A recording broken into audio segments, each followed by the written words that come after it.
Continuamos en Quién es Quién a través de Diamante FM 98.7 y Canal 5. Nos acompaña este día la economista Jimena Pardo, presidenta del BPS. Uno de los temas que el BPS abarca, entre los varios que tiene, es los subsidios por enfermedad. Cuando alguien se enferma, se certifica, lo certifican y el BPS termina pagándole los primeros 3 días, no los cubre nadie, salvo convenios, y después se va pagando menos que el sueldo, pero se va cubriendo. Esto, cuando funciona bien, se destaca en el mundo, pero da para desvíos, como cuando un médico viene y dice: ¿y cuántos días querés de certificación? Eran 3 y le pone 14. Y la persona dice: me tomé vacaciones. ¿Cómo está manejando este tema? ¿Qué piensa hacer con este tipo de situaciones que ocurren? Bueno, lo primero que tengo que decir es que a junio, por ejemplo, la cantidad de certificaciones había bajado. Después en julio subió, también producto, supongo yo, de las gripes y todas esas cosas. Lo que hay que ser consciente acá es que el BPS lo que tiene es como la resguarda de los datos, pero la certificación la hace el prestador de salud. Entonces el BPS, más allá de alguna función que tiene de contralor, por ejemplo, si a los 2 años los servicios de BPS entienden que los certificados no corresponden, se le da lo que se llama un alta término, que es que tiene que venir a certificarse directamente a los servicios del BPS. La responsabilidad en sí de la certificación involucra un acto médico y un control del prestador de salud. Lo que el BPS tiene a disposición de los prestadores de salud es la información. Pero acá lo que quiero que se entienda bien es que la responsabilidad acá siempre pasa por un acto médico de alguien que certifica. No, el BPS no puede ni tiene los elementos para decir: esta certificación corresponde, esta no. Pero sabe que hay desvíos en el BPS. Como en todos. O sea, como en todas las cosas hay entonces, desvíos. Como le hace un médico, no, nosotros hoy tenemos un desafío que estamos focalizándonos en el tema de expedientes atrasados relacionados con prestaciones. Respecto a los temas de certificaciones médicas, se hacen controles. Y hay mucha información disponible para que los propios prestadores de salud controlen, y también a nivel de las propias empresas que tienen que hacer sus propios mecanismos de control. Ahora, luego, de nuevo, acá la responsabilidad se le carga al BPS, porque el BPS es quien paga al final del día el subsidio, pero hay una empresa que tiene un trabajador que va a su prestador de salud y se certifica. O sea, lo que quiero acotar es la responsabilidad del BPS para accionar sobre eso, porque el BPS hoy no tiene la capacidad operativa para salir a inspeccionar todas las certificaciones médicas que se hacen. De hecho, el BPS implementar algo. No, el BPS lo primero que tiene que hacer es controlar lo que le corresponde, que es la recaudación de contribuciones de seguridad social, que tenía 130 inspectores en el 2019 y ahora tengo 97. Entonces, lo primero que negociamos fue un refuerzo de funcionarios, dentro de los cuales va a haber un refuerzo de inspectores. ¿Para hacer qué? Para hacer lo que es estricto competencia del BPS, que es reforzar lo que es la recaudación de contribuciones de seguridad social. Vamos a volver a lo que necesitemos para reforzar. Igualmente hay mucha inteligencia de datos puesta en la fiscalización, por lo cual hay muchas cosas que se detectan de antemano, pero igual siempre hay inspectores directos que son necesarios, sobre todo para lo que es la fiscalización de denuncias. Están creciendo y es normal que ocurra, porque a partir de la implementación de la historia laboral, la persona se entera. Claro, o cuando se viene a jubilar o a mitad de su vida se da cuenta que le estaban reteniendo los aportes y no volcaron, o no tiene registrado en su historia lo que correspondería. En ese caso siempre se oficia un inspector directo, y bueno, el crecimiento de digamos, por el propio envejecimiento, más jubilaciones, más pensiones, más prestaciones, va haciendo que ese rubro crezca. Con el trabajo en redes, internet y demás, que es el gran tema hoy, la persona puede trabajar desde la casa, puede ganar un montón y aportar cero. ¿Están trabajando para fiscalizar ese tipo de situaciones? En realidad aportar cero es raro. En ese tipo de cosas, en general, si las personas facturan, a veces brindan servicios a entidades del Estado o entidades que les piden estar al día con el aporte, es poco el que queda el que queda colgado. Podría ser alguien que preste servicios para una entidad que, claro, pero en ese caso, si la entidad se radica fuera del país, no aporta acá. O sea, si el servicio legalmente se brinda para otro país, no tributa en Uruguay.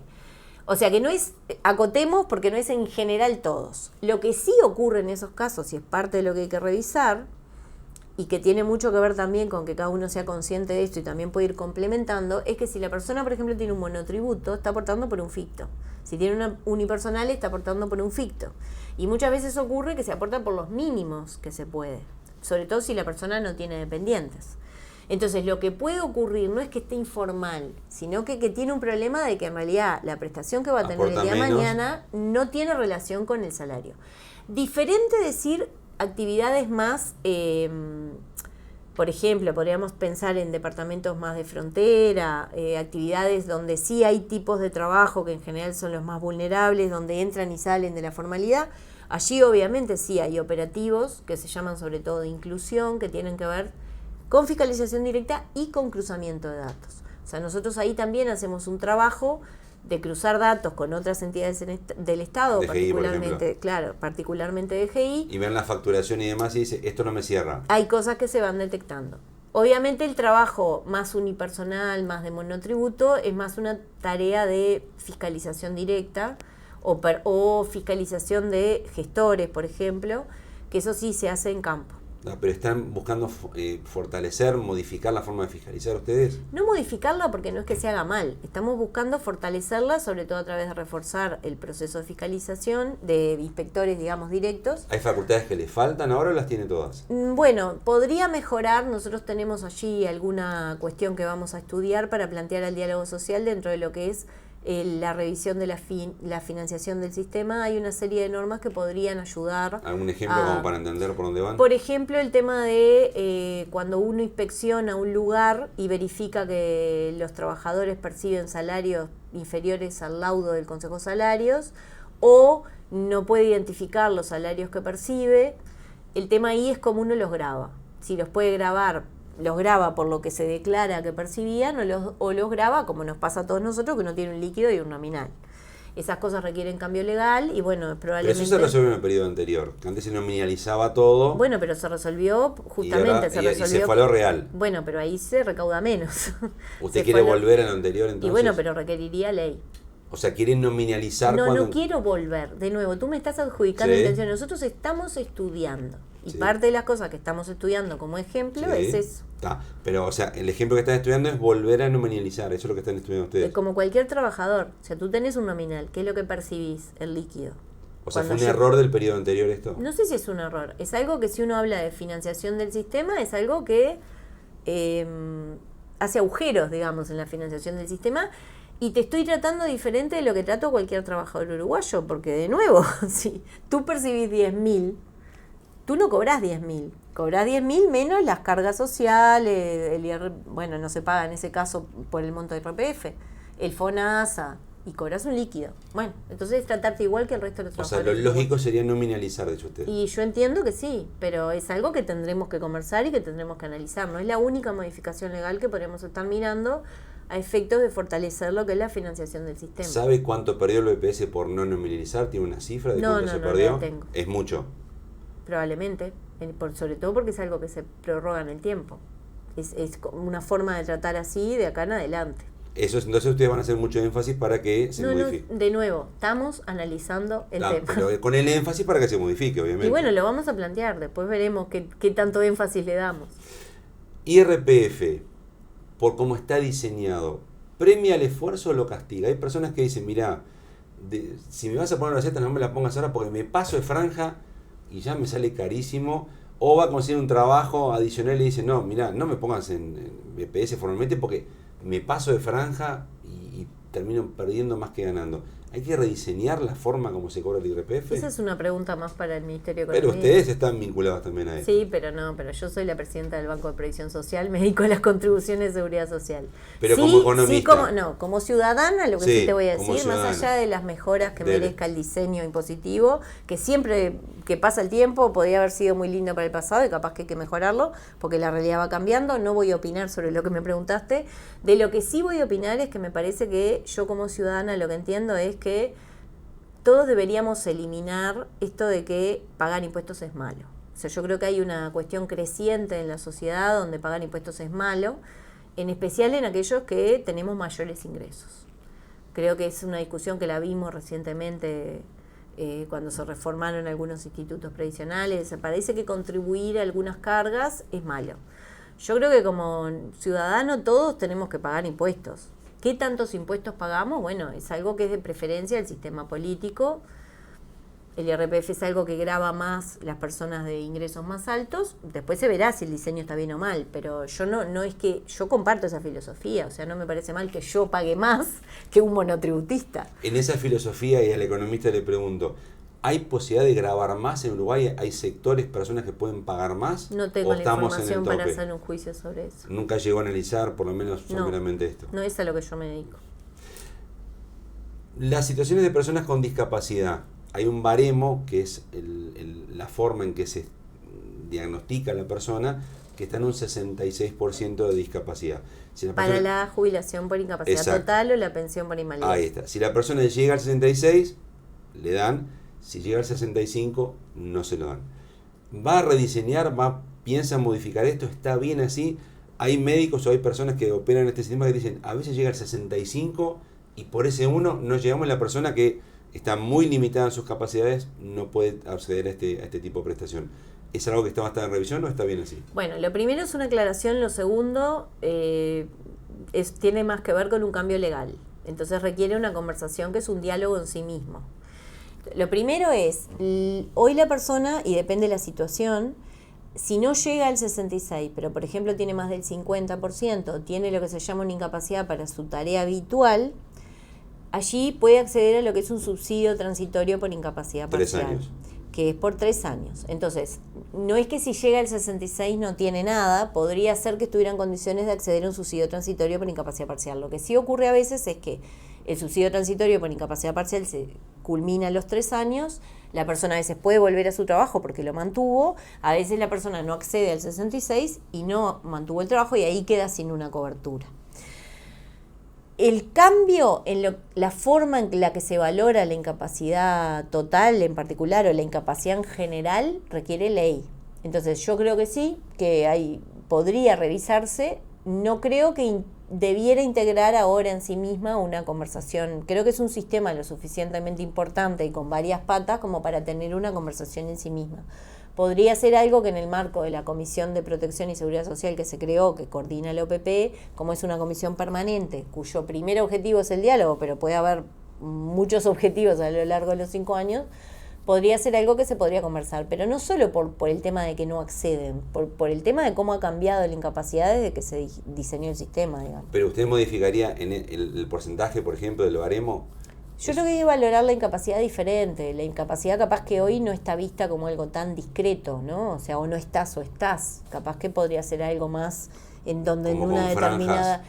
Claro, hoy por ejemplo, no sé, te planteo un caso. Porque hoy es 66 o nada, o sea... Te planteo un caso que en su momento me plantearon. Tú tenés incapacidad física, por ejemplo, sos cuadripléjico, pero sos profesional y querés seguir trabajando, pero no estás en condiciones de trabajar igual que lo que trabaja una persona que no es cuadripléjico. Bueno, tú hoy la única opción que tenés es jubilarte del todo por incapacidad.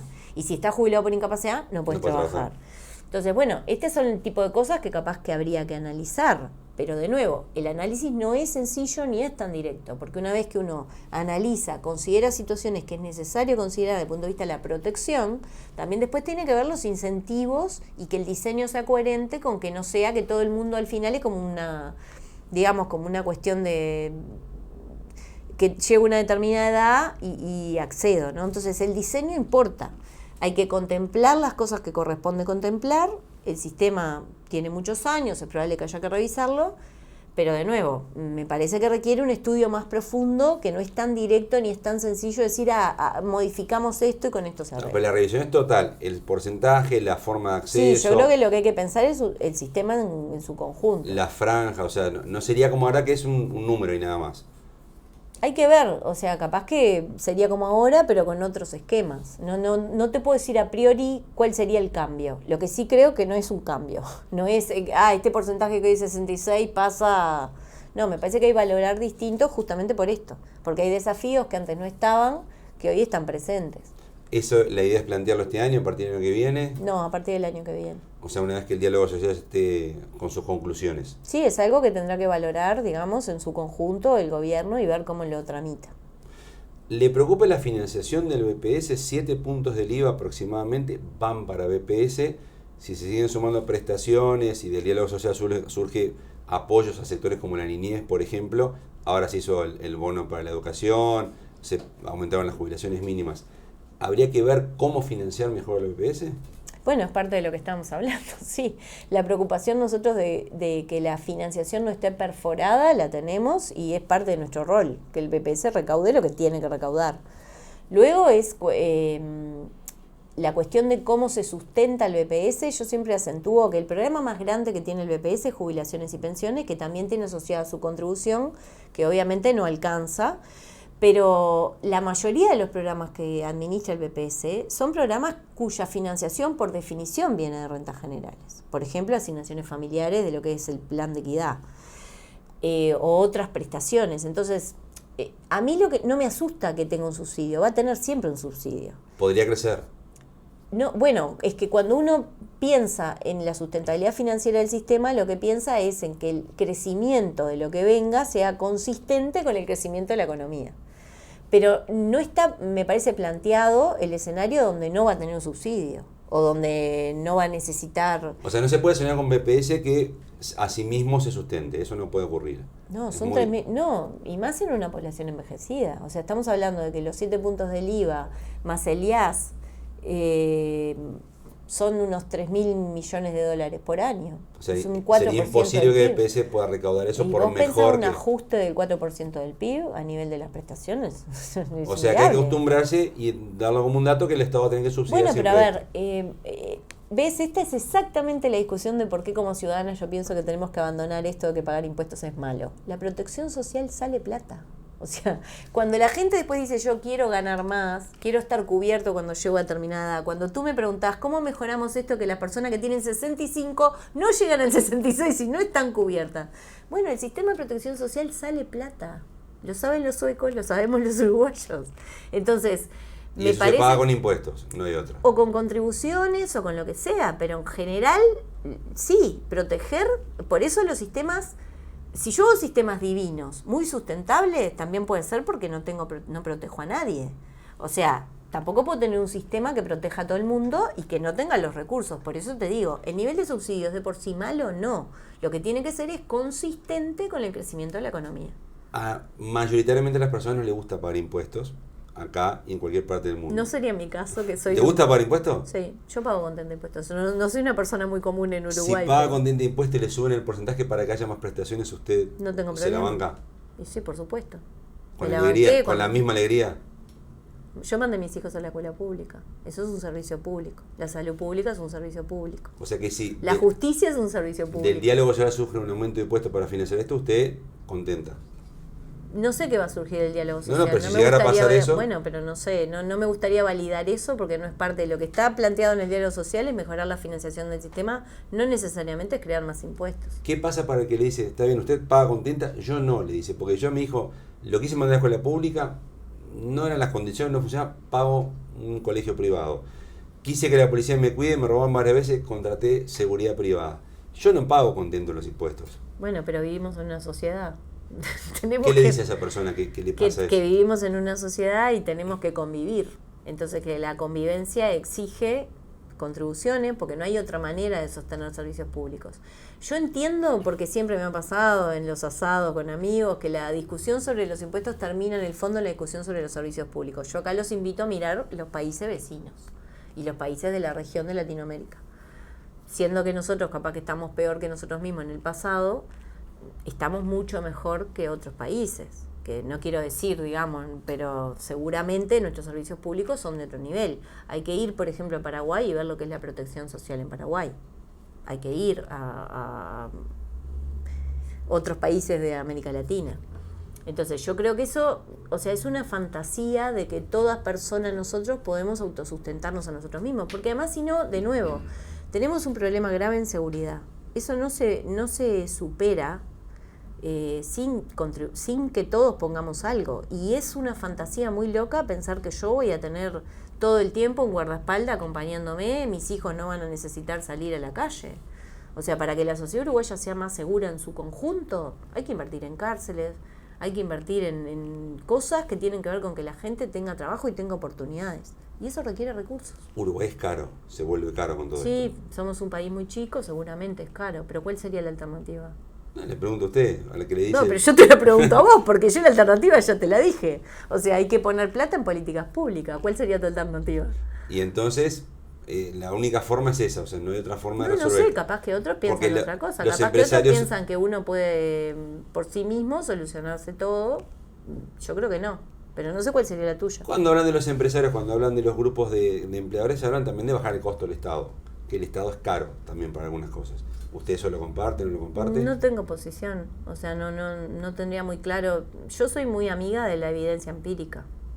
No creo que la carga social en general y en promedio en Uruguay, la carga impositiva, digamos, esté en un nivel extremadamente alto. Eso es lo que dicen los estudios de la DGI. Luego, a nivel de cada rama o alguna situación particular, habría que verlo.